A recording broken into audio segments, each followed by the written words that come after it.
His arrival in Sweden, he is welcomed by all. Beowulf finds in his pocket a compass all rusty and gold. Though Beowulf is still, the compass is not. It is restless with a mind of its own. He grabs his men, his armor none. Adventure 3 begins as they follow along. Led by a compass in the light of the night, him and his men sail on their boat, off to a destination unknown. The rocky shore of Denmark appears in the distance as the large wave traveler prepares to anchor, and Beowulf leaps off, sighting large footprints the size of 2 men with piercing imprints of claws.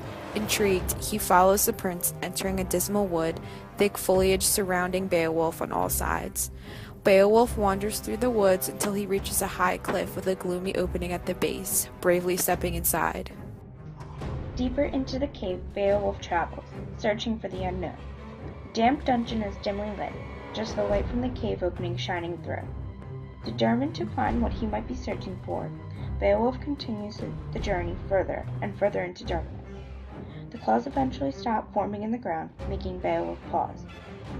Slowly turning his head to the ceiling, the child of battle glares at a beast of massive proportions.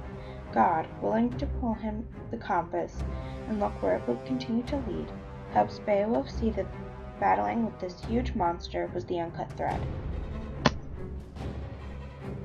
"I know you," said the father.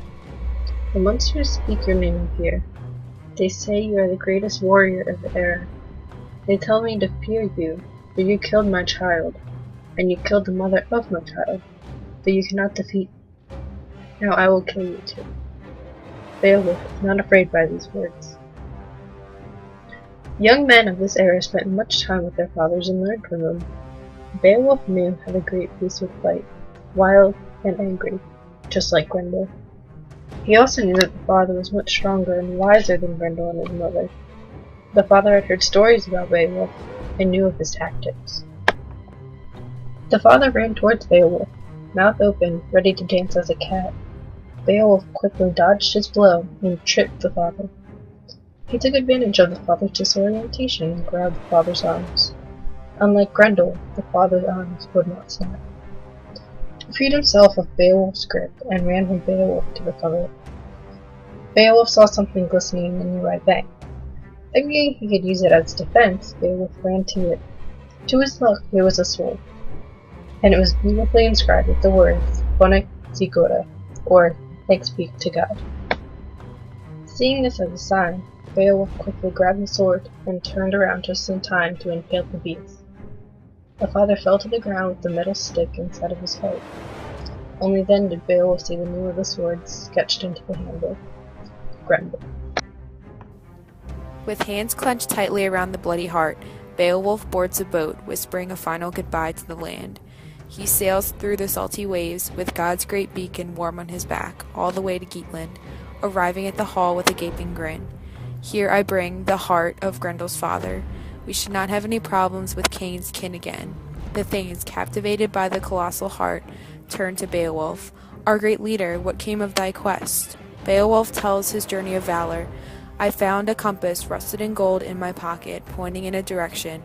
I voyaged through the whale path, following the compass, and landed on the shores of Denmark once again. There I saw footprints the size of 2 men and followed them into the deep forest, ready to battle, to the lair of Grendel's father. The father attempted to intimidate me, but I was not afraid. I was ready to battle, to die with glory and honor. He fought well, but his arms would not snap like a twig as Grendel's did. There I saw a glistening light in the shallow depths, grabbed it, and found the words 'Thanks to be God' engraved. I quickly impaled the beast, right through to his wicked heart." As he finishes his tale, Beowulf's loyal subjects cheer, raising a mug of mead in his name. His people chant, "Hail Beowulf, the greatest warrior in the land, our brave leader." Beowulf and his loyal subjects laugh and dance all night. Beowulf is finally at ease, having rid of all the monsters, ready to rule his kingdom for many winters to come.